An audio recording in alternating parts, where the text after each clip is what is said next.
Welcome back, class. You should now have already looked through the leads actual news writing, news story video.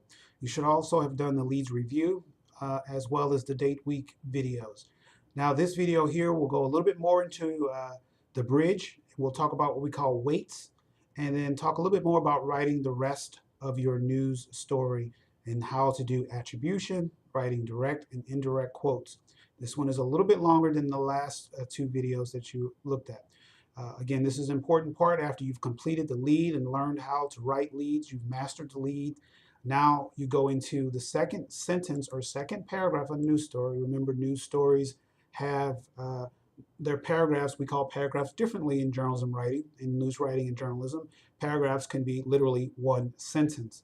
So please keep your the English writing and the type that you received in your other classes, in your initial freshman level classes in composition, where you have paragraphs with 6 or 7 sentences. That's not what you do in news writing and news releases. Well, majority of your sentences will be one sentence, maybe 2 sentences long.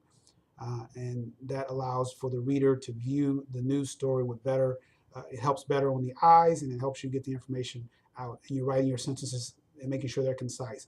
So you've mastered the lead, working where you try as best as possible to get the 5 W's and the H in the lead to answer that. But oftentimes you're not able to do that. So as you go through the next sentence or the next sentence after the lead, we call it the bridge. So for the remainder now, we'll start looking at how to do the rest of the story and the formula for the second paragraph of a news story. So the second sentence of a news story, and then going into the body of the rest of your news story. So the second paragraph of a news story is called a bridge. It is also one sentence, no more than 30 words, although it can be shorter than 30 words. So the purpose is to expand on the lead, which is limited to 30 words or less. So your lead is 30 words or less, but your bridge, it depends. It moves around a little bit because you do try to answer the rest of it. Remember, a bridge is a transition between the lead, the first sentence, to the rest of your story. So you have the bridge as the second sentence in your story. So I'm on slide 3 of the lecture slides of bridges, weights, and writing the rest of the news story. So you pull those up. I'm on slide 3, so we'll discuss weights, how to do attribution, meaning how to assess who the source is and give credit for what they've said or who is providing the facts and information. This is a very important part of news writing. You kind of hear that today when people talk about what's a real story, whether the true facts and fake facts. This is about when you provide the proper attribution, then you have credibility in your news story and people cannot challenge you as much on saying it's not true or fake facts or the things like that. So on slide 4 now, the second paragraph of the news story is called the bridge. It expands on the lead. It's also one sentence long, also 30 words maximum. You try to keep it in there as much as possible. The bridge will contain the rest of your weights. It kind of expand on, the rest of your 5 W's and H, and it may expand on some of your 5 W's and H's. So on slide 5, we have what we call weights. And that's just an acronym for any W's that are not in the lead, an attribution, I, an identification, T, a tie back to the lead, or S, secondary facts. That's what a bridge must contain. So a bridge must contain at least one of the 5 elements in the acronym of weights. The bridge will likely include at least 2, sometimes more, or more, or of the 5 elements. So oftentimes it's 2, but at least it's going to be 1. So of the weights, so your bridge, the second sentence in your second paragraph, any W's that are not in the lead, A, an attribution, meaning you are giving a source to whatever the information that you had, a top fact, you're attributing something to according to police officer or what the fire department said or what the mayor said, the attribution. You may be identifying a person, because remember we talked back a couple of modules back about the impersonal who. If you use the impersonal who in your lead by not literally identifying the name of a person, in your bridge, your second sentence paragraph, you would do the identification. And then it always must tie back to the lead. So you don't want your bridge to be completely different, out of sync with what your lead is. You want to make sure it has the secondary most important facts in the story. So you don't want to write a story and you have a lead at a bridge, and then 2 paragraphs down later you have the most important facts. That means what people call you buried your lead. You buried the lead. You don't want to bury a lead in the news story. You want to have it at the top. So make sure in your bridge you cover the weights. So in the lead, you're covering the 5 W's and the H. In the bridge, you're covering the weights, WAITS. The W's that are not in the lead, you do an attribution to someone, you identify someone, you tie back to the lead, or you provide the secondary facts. That's on slide 5. On slide 6, so W's that are not included in the lead. So if you don't have certain W's that weren't in the lead, so the bridge, sometimes the bridge can include one or more of the 5 W's or H not included in the lead, but it is essential to the reader understanding of the story. Of the other W's, H and Y are the 2 most often included in the bridge. Remember, we kind of talked and you saw some of the fact patterns. You may have seen it in your first or second leads exercise, where it was always difficult to get the why and the how in a lead. Well, this is how you do it, by getting it in the bridge, because you couldn't get the how and the why, or it didn't fit the fact pattern just right to have it in the lead because it would have been 30 words or more, or it just didn't fit right. Well, the bridge is where you get the how and the why. And that's usually where it's often included most. That's not always, but is most included there. So your summary lead should, in just about every case, contain at least 4 of the 6 news elements. And again, the most common ones are the who, what, when, and where. And oftentimes the bridge is where you have the why and the how. So that's typical of a summary lead hard news story. That in your lead, the first sentence, first paragraph of your news story will contain usually the who, what, when, where. And your bridge, the second sentence, second paragraph of your news story will have the why and the how. Because they're usually, in most cases, considered not the most important enough to be in the lead. So let's move on to slide 7 for an example of W's not included in the lead. So here you have an example of the first 2 sentences in a news story. So they're the first 2 paragraphs in a news story, 2 graphs. Sometimes you hear people say graphs in journalism. So the first sentence obviously is the lead. It's 30 words or less. And it reads, the deadline to update emergency data forms for Xerox personnel has been extended to Wednesday. So it has the proper date week. Talks about the deadline. So the who here was Xerox personnel. The what was the deadline. The when was on Wednesday. And the where was here, meaning here in the organization. So that's kind of the where was. So you got the 4 of the 6 in the lead. So in your bridge, the next sentence, the senior executive officer wants to be sure all personnel have the opportunity to update this information. So here you have the why in the bridge. So you see how you have the lead and the bridge tied together, including all the weights, any of the W's that you didn't have in the lead. You had an attribution because it said the senior executive officer, so you attributed the fact to the senior executive officer and what he has given you the information on. You kind of identified him through an impersonal who in the bridge. So maybe in the next paragraph or the next sentence, you may have a quote from him, and then that's where you identify him by name, which would be then the third sentence or the third paragraph in the story. If you were writing the rest of it, you would identify that senior executive by name. Kind of see how the news story starts to fall into place. It's just like pieces that fall in as you begin to identify the most important information. And of course, in this particular example on slide 7, the bridge tied back to the lead and it provided a secondary fact. So you see how the weights, W-A-I-T-S, work within a bridge. So the next few slides, I'm going to talk about attribution. Again, attribution is the part of what makes journalists true journalists. By giving the right sources, attributing the right quotes to the right people, not misquoting people, not misquoting sources. It's the part that gives you your credibility. This is the credibility in your issue. This is the credibility you're trying to show to your audience. You're trying to get the most important people to say the important things to highlight in your news story.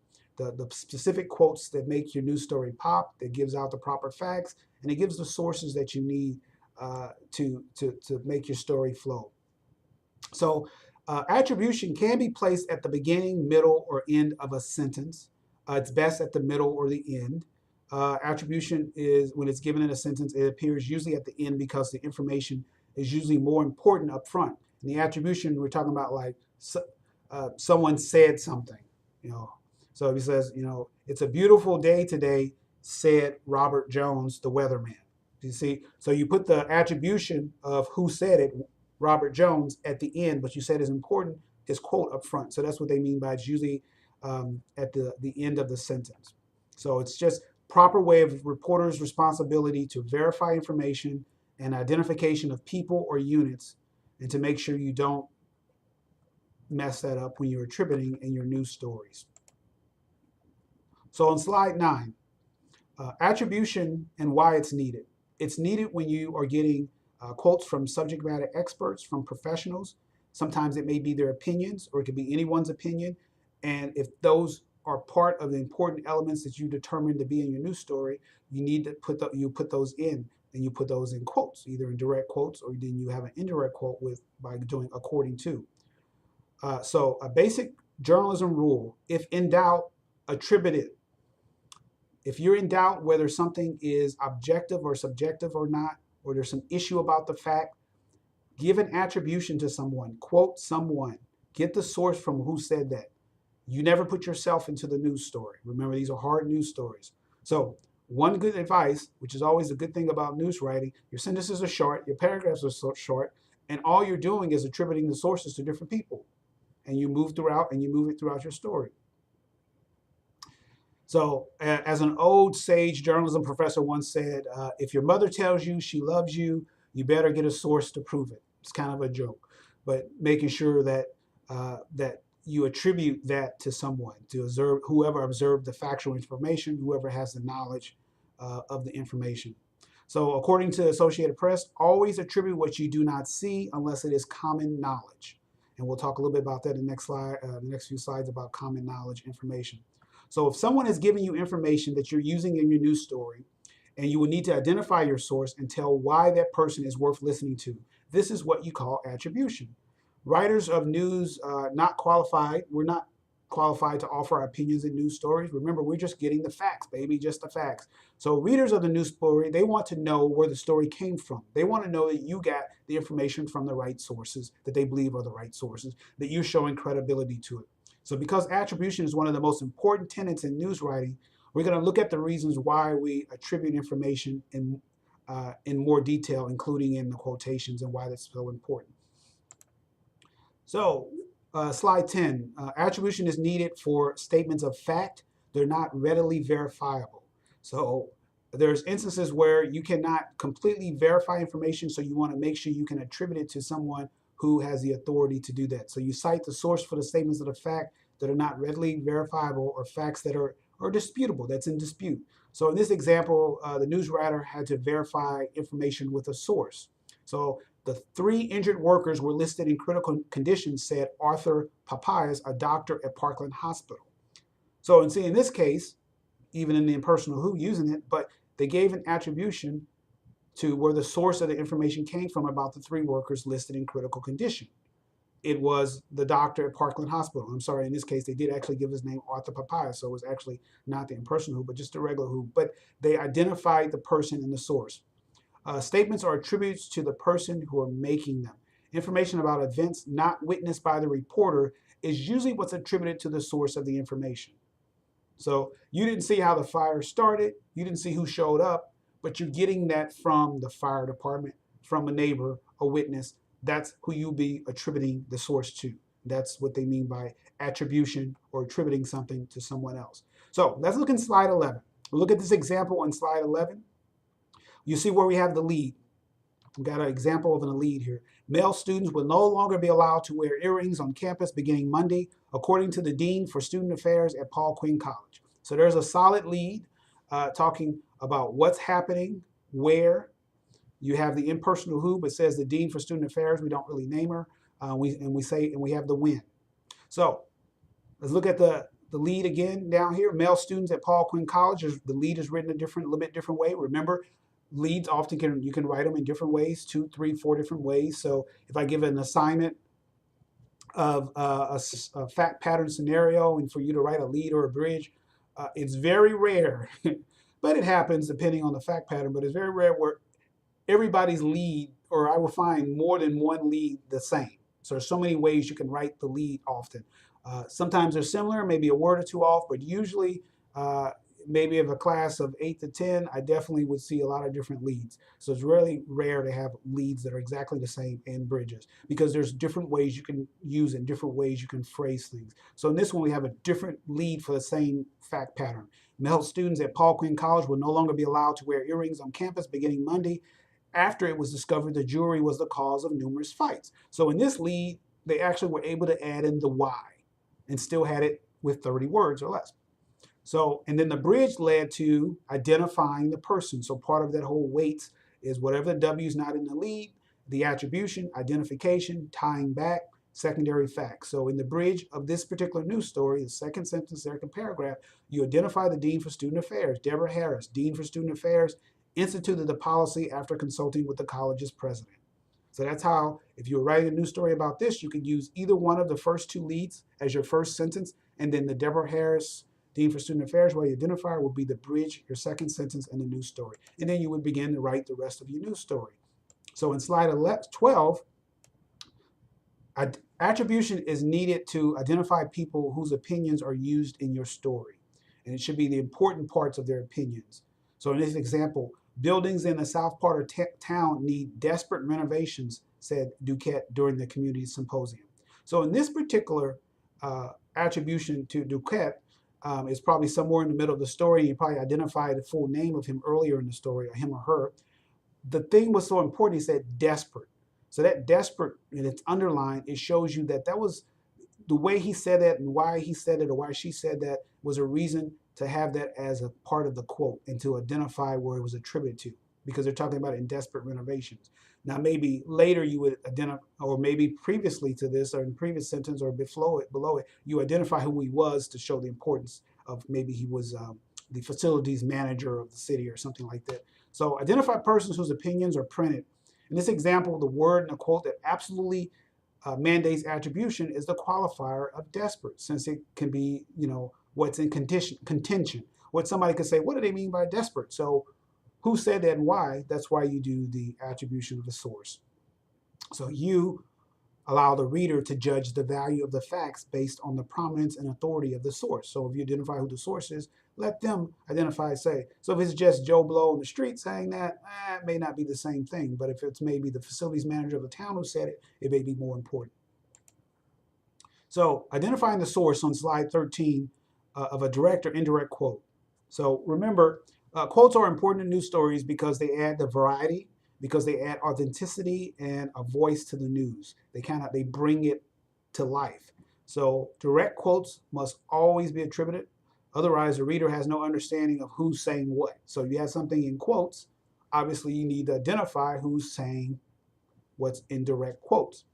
So in this particular example, the woman was driving too fast considering the road conditions during the ice storm, said Sergeant Ruber Esperqueta, city police officer. She wasn't paying attention to the weather reports. So you see, in this particular case, Sergeant Esperqueta gave his opinion of what probably happened. So you put that in direct quotes. Those were the actual spoken words verbatim that came out of his mouth. You add that into the news story. You could have done the lead, the bridge, and then probably would have thrown this quote in, probably your third sentence, third paragraph of your story. That's usually kind of a pattern in news stories. You kind of have the lead, bridge, and oftentimes that third sentence, maybe the fourth sentence, is where you would have a direct quote. And then you have a couple of more paragraphs that you write, and then a direct quote. A couple of more paragraphs and a direct quote. You won't just have direct quote after direct quote after direct quote. So in a basic summary hard news story, summary lead, first sentence paragraph, second sentence a bridge, third sentence is probably a direct quote that's of most importance. And then you probably have another paragraph you write with some fact patterns, maybe another one, then a quote. Okay? Now, unfortunately, some reporters do not attribute the spoken word correctly. So they think they can just put a question mark or quotation mark around something or toss in an opinion not said or who said. Yes, that's a major problem in news writing, to make sure that you put the most important information in direct quotes. And that direct quotes are only for the spoken word verbatim as it left the mouth of the person who said it. You cannot put your words into someone else's direct quote. If they said it that way, that's the way it goes in the paper. If it's grammatically incorrect in the way they quoted it, You put it in there exactly as they say it. You can put brackets within it, and we'll talk about that later, where you can, if you want to correct that part of it, if it's too much, if it doesn't make sense to the reader, if it's grammatically incorrect, that's fine to do. There's ways to do that. But if the person said something, and if they said, it ain't going to happen today, you know, you've been taught not to say ain't, if that is essential to the story of the person who said it and you put it in direct quotes, that's exactly how you do it. You do not change the words of what people say. That's why oftentimes when news journalists, they do record it. Some don't. Old school, they just take notes. But even if you record it, quotes, you should also be taking notes at the same time.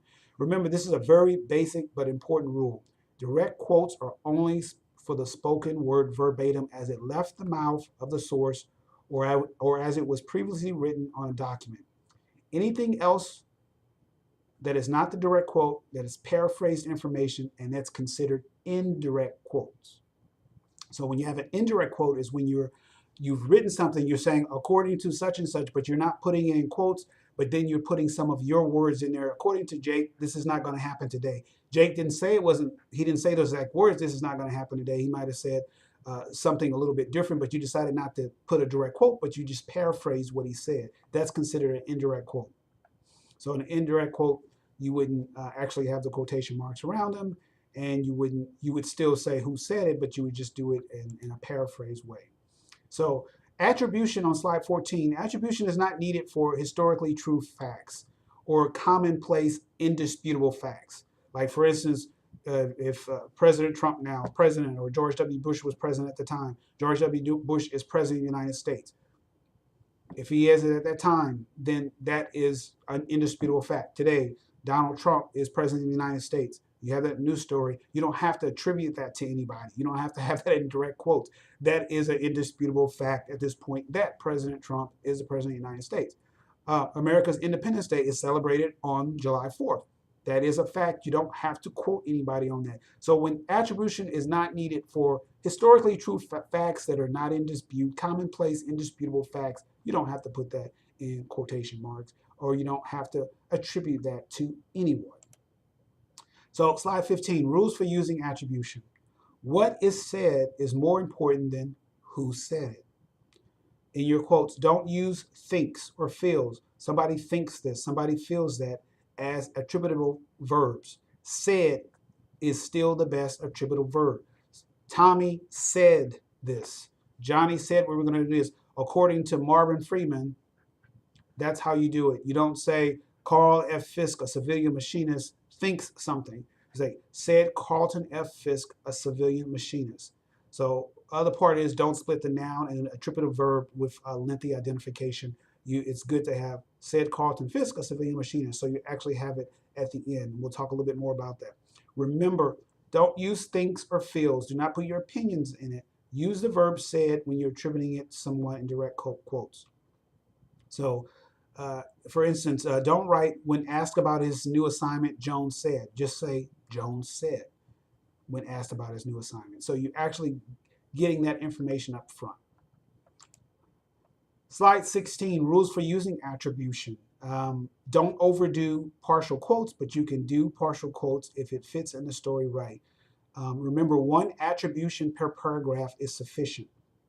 So if you're attributing something to somebody, one paragraph, one sentence is good enough. According to is best used when written sources or when you're paraphrasing information, but only when that person's name, for example, according to the police report.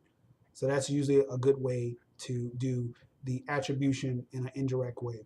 For personal pronouns, I, me, our, we, etc., only use in direct quotes. So if someone says we did, use that in direct quotes. That should not be in your news story as indirect quotes. Be consistent in your attribution tenses. You know, said or says. It's still more better to just say said, but don't have said in some part, says somebody here. Make sure your verb tenses are the same. Said is still pretty much the best way to do it. Be consistent throughout your news story of how you do your attribution. So again, use only personal pronouns only in direct quotes. If they appear outside the direct quotes, you need to denote who the writer or who's saying that. You need to be paraphrasing it. So it should be inside the quotes. Slide 17, just letting you know, quotes add a variety to your news story. They liven up your news story. They should uh, highlight what's important, the language. They should be set off any controversial material or anything that somebody's saying controversial should be the part that's in the direct quotes. So you want to use them to set off something significant, revealing in it, not just to put a direct quote just to do a direct quote, but you want to say what is essential to what that person is saying tied to your story. How is that going to make your story pop? Is why you put the direct quote in there. Okay. Slide 18 gives an example of with the direct quote. Our graduates serve both soldiers and the American taxpayers, said Hobson. It's a direct quote. The public's interest must be our interest. There is no excuse for fiscal irresponsibility. The public won't accept it, and nor should we. So that's how you have a direct quote from Hobson, and you have this quote there, and then you have the quotes that follow. Slide 19. Another way you could write it, better way in some ways. School graduates serve both soldiers and the American taxpayer, said Hobson. So in this particular case, you had an indirect quote for the first sentence, and then you used in the second paragraph, you used the attribution by he said with direct quotes.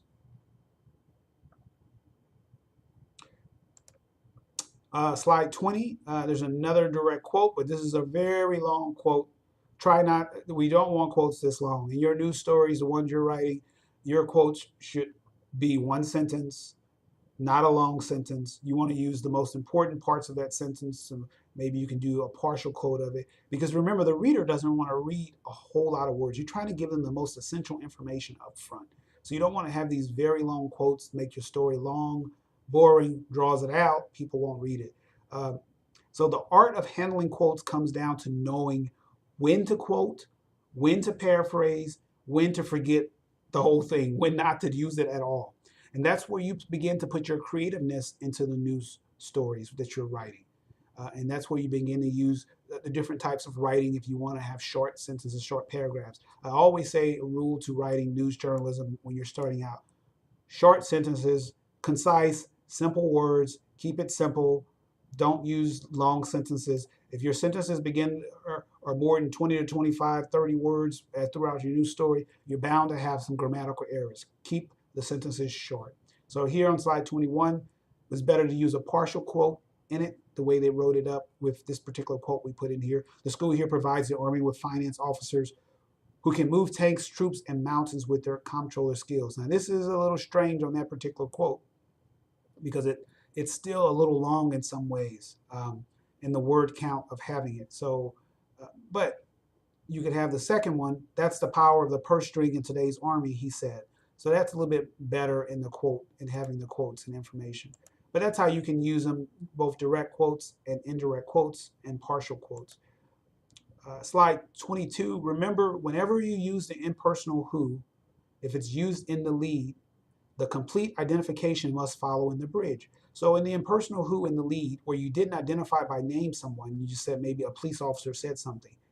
Complete identification of that person should happen in this next sentence, which is your bridge, in the second sentence, second paragraph of your story. You want to have their full name.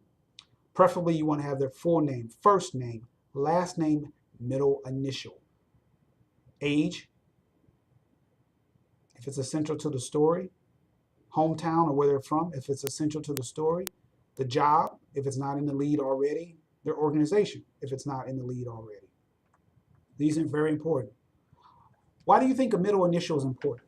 There's some places that do it, some places that do not use the middle initial.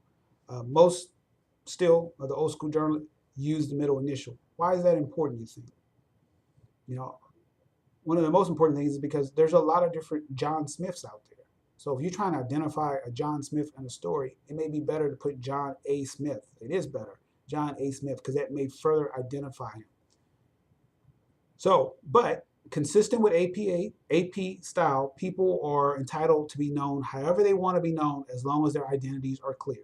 So you may have John Smith and you ask him, what is your name? How do you want to be quoted? John Smith may say, I don't want to use my middle initial. I don't like my middle initial. So you use John Smith the way. That's why the best way you ask, how do you spell your name? How do you want your name to show up? What is your job title? Remember, Smith can be spelled different ways as well, so don't always assume Smith is spelled S-M-I-T-H. It can be spelled S-M-M-Y-T-H.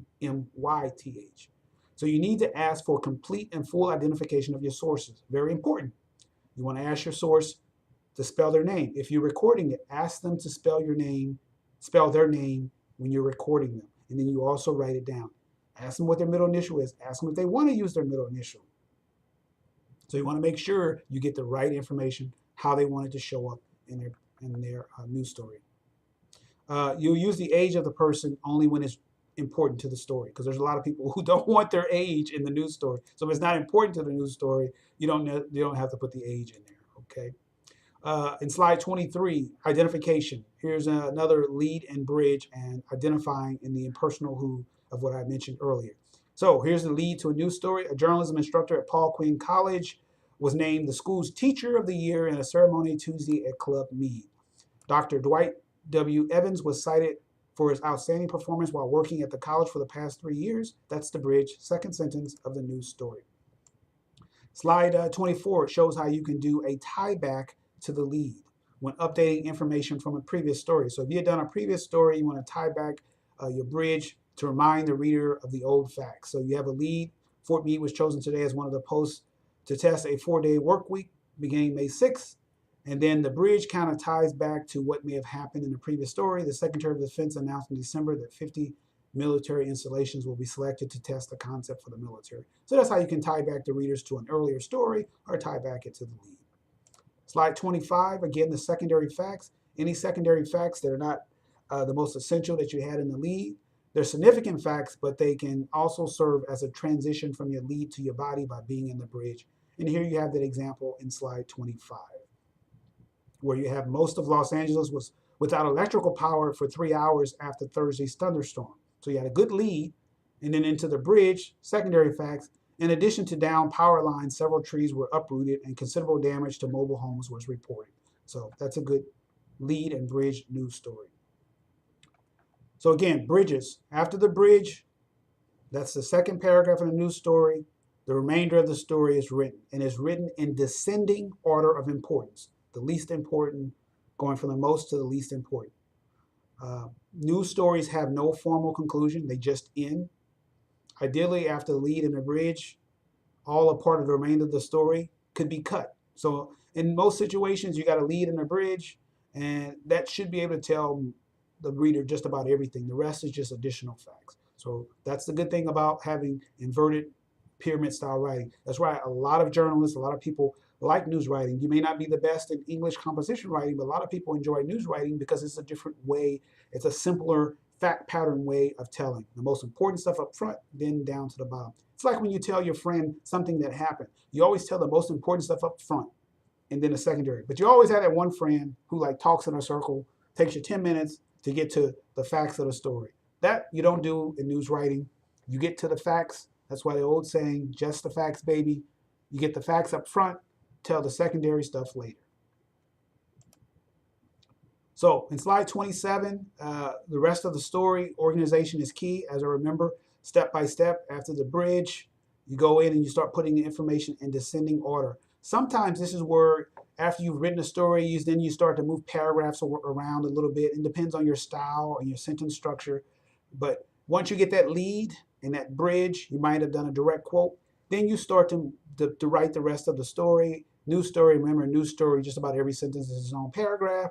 So at that point, and then after you write a draft, that's where you start moving things around a little bit. That's why I spent so much time at the beginning on writing the lead. Those are the most important. You get the lead, the bridge, do that direct quote, then you can start working with the rest of the story, writing the news story. Other things you would do when you're looking at the rest of the story, you're checking to make sure you have the right attribution. You're making sure you're double checking the spellings of names, dates, times, facts. When we get to next week about news story, I'm going to talk through all the hit list, the things that you'll be evaluated on.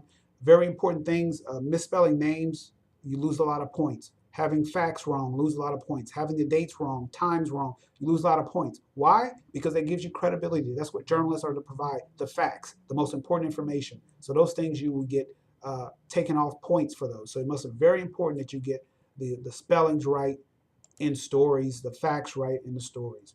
So writing the rest of the story, you just highlight the rest of the information in descending order of importance, like in slide 29. Reminder, slide 31, use the subject, verb, object, sentence structure whenever possible. Keep your sentences short. Use easy to understand words and phrases, short paragraphs, single ideas, one idea per sentence. One idea per sentence. Single idea for each sentence. Keep your sentences short. Sentences in journalism, same thing as a paragraph. One sentence. Sometimes you can have two sentences. Shouldn't have any more than that, particularly, especially with your lead and bridge, or one sentence is long. So keep it. Have strong verbs and adjectives to establish the active voice. We'll talk more about writing an active voice when we talk about grammar. But make sure you keep your sentences short and simple. Follow through. Don't play around with the quotes. Don't try to make them fancy. Don't add words in. It's just the direct quotes. We're doing hard news summary writing, and you'll follow through with it. Again, please review and make sure you understand the summary leads. Make sure you understand weights for when you write the bridge of the story. So whatever W's are not in the lead, you do your attribution, your identification, you tie back to the lead or tie back to a previous story. You provide any other secondary facts. Then probably your third sentence or paragraph of the story is a direct quote. Then you begin to write the rest of the secondary descending information facts as you write the rest of the story. Typically, here in your news story and news writing, the good thing about it here in news writing, most of your news stories at best would be a page, page and a half, at best, at the length of it. That's the great thing about journalism and news writing. Again, good. Now you should have mastered leads, writing a bridge, writing the direct quote, how to do the attribution, and then begin to do descending order. If you're still confused on leads and bridges, please go back, review slides, review the reading material, review the handout on leads that's posted. Listen to the videos again to make sure you completely understand the lead, the bridge, and the rest of the story. Thank you and have a nice day.